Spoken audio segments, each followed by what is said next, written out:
On a sweltering spring afternoon, Rintaro and Shohei found themselves suffocating in the unseasonable heat. Seeking refuge, they head to the faculty room to cool off. Along the way, Shohei's mood brightened as he remembered the upcoming sports day. However, his excitement was short-lived. Makoto revealed a strict new policy. Any student who failed their midterms would be forced to take a mandatory retest on sports day. Desperate to participate, Shohei promised they would hit the books and pass their exams. Amused by their sudden motivation, Makoto promised to treat them to ice cream if they successfully passed their midterms. Back in the classroom, Shohei panics over the possibility of passing the midterms and begs Saku to help him study. Saku angrily refuses and reminds him that although he tried to help them last year, they still failed. While the two argued, Ayato slid over to Rintaro to check on his progress. Rintaro admitted he was deeply struggling and asked Ayato for assistance. Unfortunately, Ayato was in the same boat, confessing that he too was relying entirely on Saku. Shohei boldly declared that they would handle their studying independently, a challenge Saku accepted with a knowing, arrogant smirk. Amidst the classroom tension, Rintaro received a text from his mother asking him to notify Kaoruko about their family bakery's upcoming promotional discount. This reminded Rintaro that Kaoruko hadn't stopped by the shop recently. He drafted a text message to her, but hesitated, staring at the screen for hours before finally hitting send. It wasn't until the final school bell rang that Kaoruko finally replied, politely explaining that she was too busy with schoolwork this month to visit. Before Rintaro could dwell on it, Shohei slammed his hands onto Rintaro's desk, announcing a change of venue. They were heading to the public library because it had air conditioning. At the library, the weight of the academic material quickly crushed Shohei's confidence. Seeing his friend struggle, Rintaro suggested it was time to swallow his pride and make amends with Saku. Shohei confessed his deep regret. He felt guilty for failing the previous year after Saku had invested so much time in them. Rintaro reminded him of Makoto's ice cream promise and suggested that Saku's harsh exterior was just stubbornness. Deep down, he likely wanted to spend sports day together as a group. Convinced, Shohei headed back to Chidori High to apologize. Left alone, Rintaro eventually gave up his library seat to a group of girls and searched for another spot. While wandering the aisles, he overheard someone mention Kaoruko's name. Intrigued, he followed the voices and discovered Kaoruko sitting with her friend, Madoka. Though they were supposed to be studying, the two girls were mostly doodling. Rintaro found it refreshing to hear Kaoruko speaking so casually and unreservedly.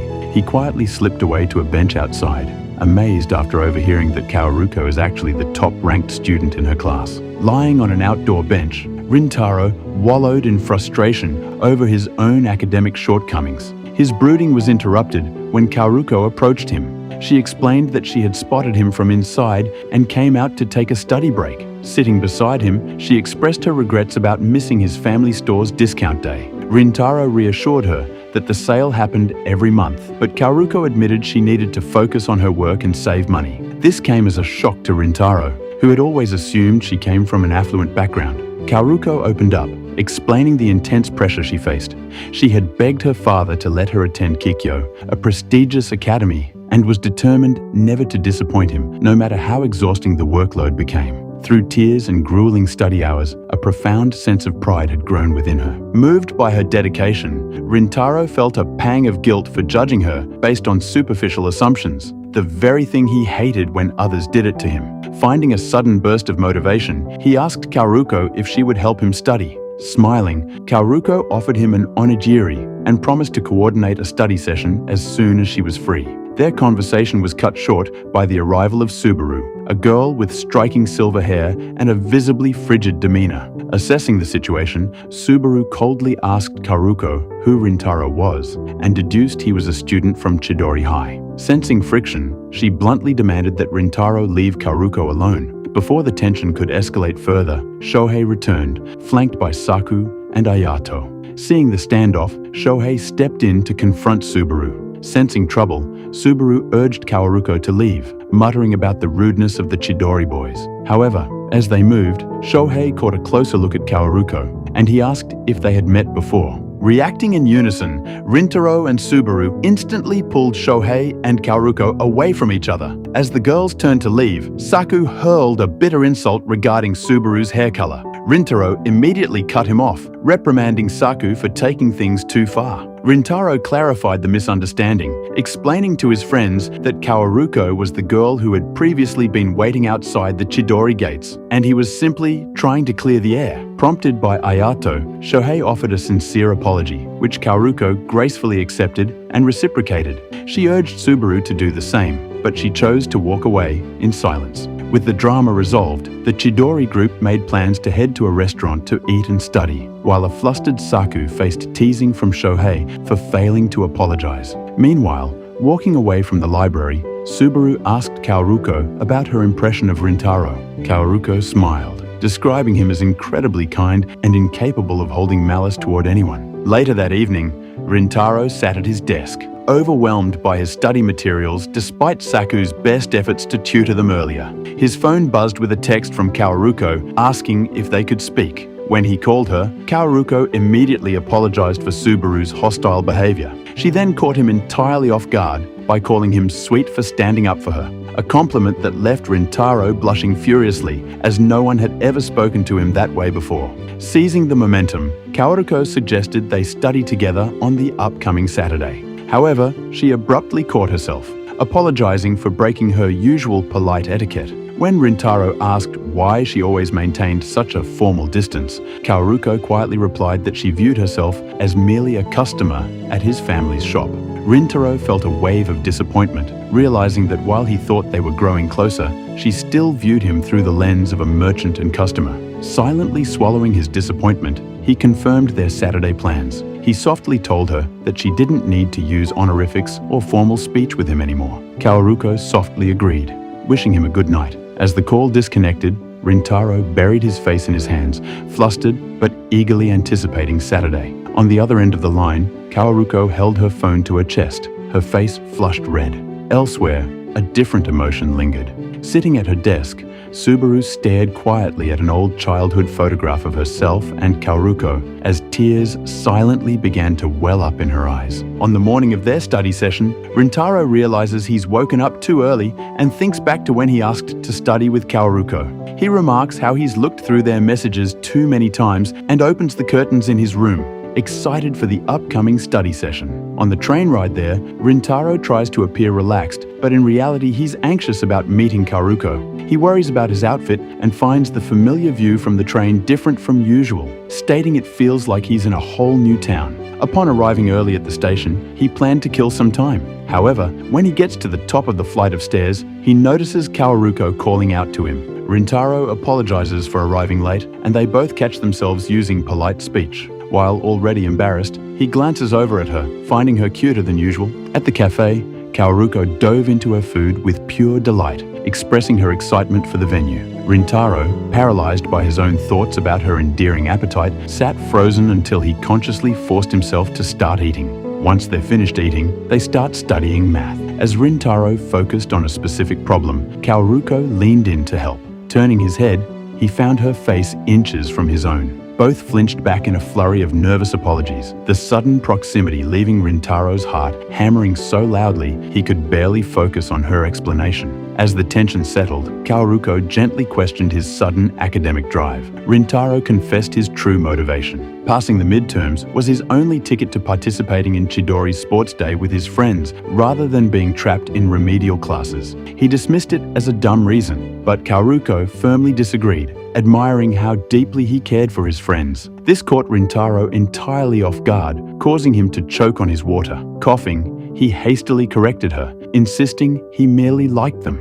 Kawaruko laughed, explaining that she felt no such reservation about her own inner circle, especially her childhood friend, Subaru. She revealed that Subaru had experienced deeply unpleasant encounters with boys in the past, which explained her cold exterior around them. Kawaruko offered Rintaro a warm, appreciative smile, thanking him for not misjudging Subaru's protective nature. As the study session drew to a close, they walked back to the station. Before parting ways, Kawaruko handed Rintaro a notebook. Inside, she had meticulously mapped out key formulas and revision strategies tailored just for him. Knowing how demanding her own studies at Kikyo were, Rintaro was stunned by her selflessness. Kawaruko simply smiled, telling him she genuinely wanted him to enjoy the sports festival, mostly so he could tell her all about it afterward. With a final wave, She wishes him good luck. As Rintaro turned to head home, a sudden tug on his backpack strap forced him around. Standing behind him was Subaru, asking him to talk with her. They relocated to a nearby cafe, the air thick with unspoken tension. Subaru broke the silence with a blunt question. "Are you Kaoruko's boyfriend?" The shock caused Rintaro to drop his coffee cup, scalding his hand. In a surprising pivot from her harsh demeanor, Subaru offered him a handkerchief.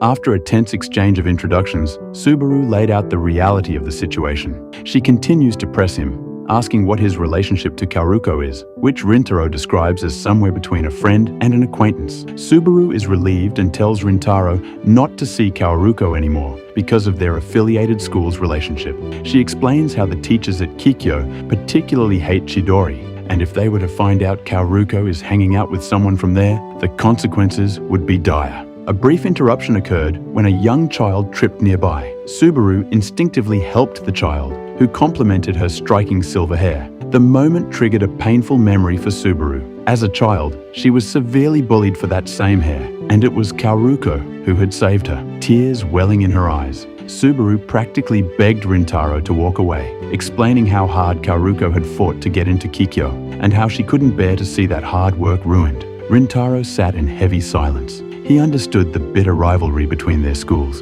and he could see the profound earnestness in Subaru's plea. Yet, as he reflected on everything, he kept returning to one undeniable truth. Kaoruko was the one person who had looked past his intimidating appearance and judged him purely on his character.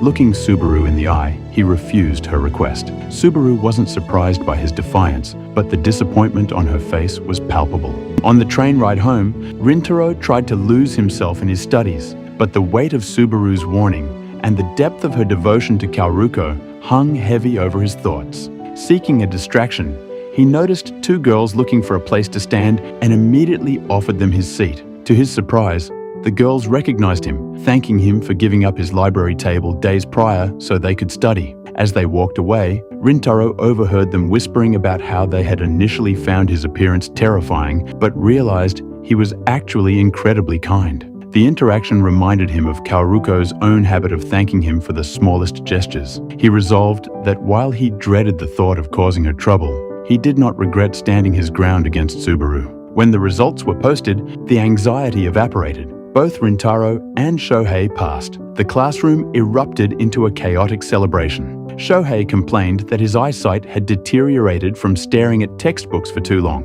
Rintaro, on the other hand, is happy to have passed. Makoto is crying in joy over them working so hard to pass. The class points out how Saku is the one who deserves credit, whereas Rintaro and Shohei both thank him. While Saku denies at first, Ayato points out he's embarrassed, causing the class to surround him. Amidst the joy, Rintaro instinctively reached for his phone to text Kaoruko, but Subaru's warning echoed in his mind, stopping his hand. In the middle of the classroom rowdiness, Saku was accidentally bumped and knocked over Rintaro's desk. As Saku apologized and knelt to gather the spilled contents, Kaoruko's customized notebook fell open on the floor. Rintaro stepped forward to ensure Saku was all right, but stopped short. Saku was staring at the exposed page, his eyes locking onto the personal note. For the next episode, check the link in the description. Thanks for watching my video. Don't forget to like, share, and subscribe to my channel.